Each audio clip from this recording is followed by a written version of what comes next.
Hello everybody and welcome back to Bazzar Repairs and Reviews. On this video, we'll be changing out this fan on an Intel NUC. So you guys get ready, this is very simple. Let's get started.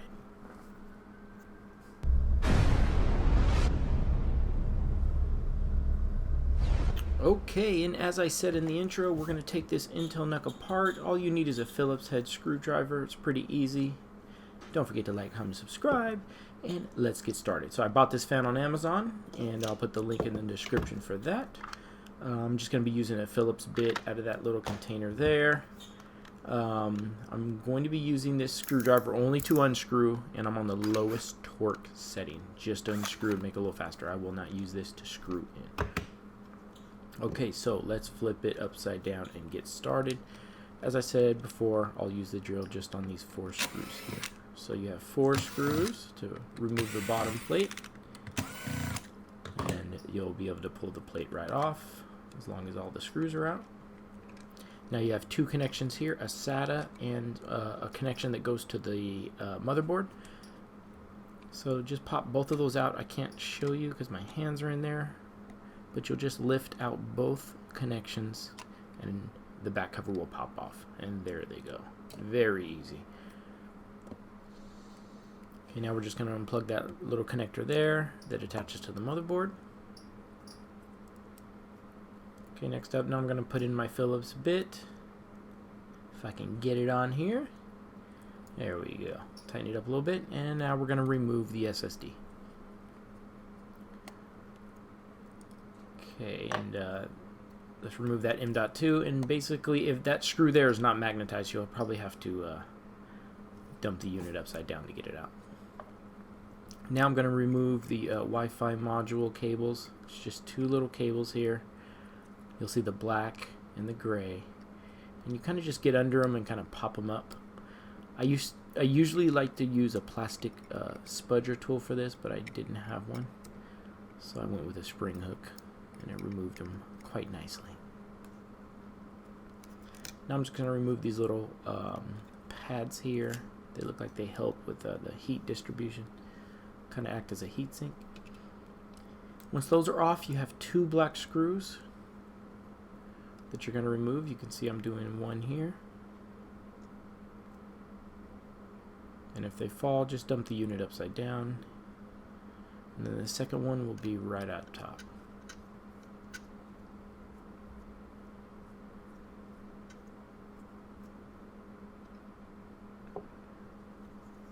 Alright, once we get that out, now you just want to make sure all the cables are out of the way, and then you can grab the Ethernet or the USB module and kind of lift up. If it doesn't come up right away, just make sure you have all the tape and all the cables out of the way. And once they are, you can lift up and angle it out. Just like so. Very, very easy. Okay, there you go. There is the fan that is bad. It's barely even spinning anymore. So to get the fan out, it's just 3 screws.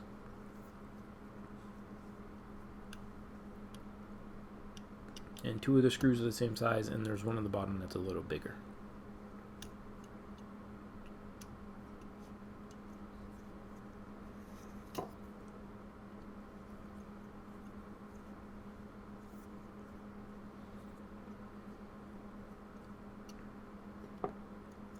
Okay, perfect. Just like that, the fan is out. And you can see this one barely spins. It should be free flowing. Let me compare the new one. See, when you touch it and it just flows, that one is, yeah, that's gone. So one thing, when you're swapping fans, you're going to need to swap these screws, and they have a little clip on the end. So just make sure you swap the screws. I didn't show that in the video because it took a little while to get those pins off. Or it's actually like almost like an E-clip. Okay, then now that we got the new fan in place, we are just going to screw it down. Make sure you don't tighten it until all the screws are in place, and then you can go ahead and circle around and tighten it. Once that's done, you'll put the connector back in. Do not forget this part. Make sure the connector is nice and snug. And then I'm just going to go around again and make sure everything's nice and tight. Okay, looks good. Now it's time to reinstall. So same thing as before, you're just going to want to angle it in, and you can see the angle in which I'm doing it, where it's going in first. And you just got to make sure all the cables are out of the way. That's the main thing you need to do. You'll kind of angle the motherboard with the USBs first. Get those slotted in, and then it'll drop down. Just like so. Perfect. All the cables are out of the way, then you can drop it down. Once it's all the way dropped down, you should be able to put the screws in nice and flush.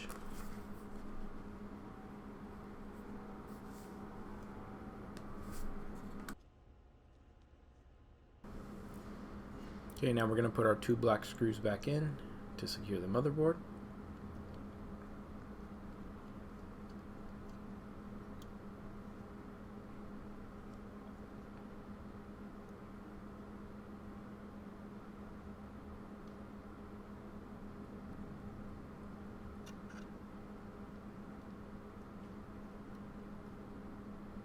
Once those are in, let's do the same thing. Make sure they're nice and tight after both screws are in. And we are almost done. So now we're going to reattach the Wi-Fi modules. I just used a flathead, a really small one. Make sure it's over it and then just tap it right in. You'll hear a click when it's in. And then just make sure the tape securing the back cable is on. And then go ahead and reattach the cable to the motherboard. Same thing, make sure that cable's nice and snug. Just kind of pressing it in there with a flathead. Now we got the M.2 we're going to go ahead and put back in. Now this screw is not magnetized once again, so you might have to hold it with your finger to get it in place. And then go ahead and screw it down. Once that's done, you can put the pads back on. Some of them are loose, so you might have to put a little bit of adhesive on the back of it if you needed to.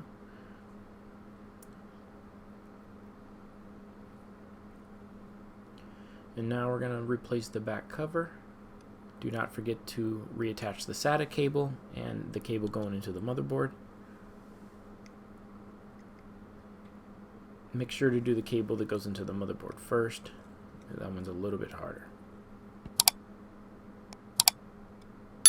And I want to note that this unit did come with some thermal paste, but I didn't see anywhere where I would need to put it.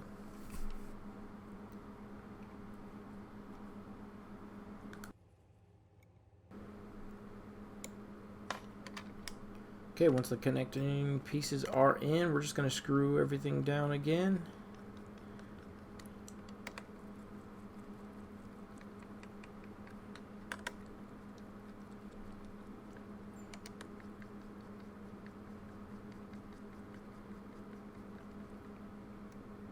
And then tighten them up.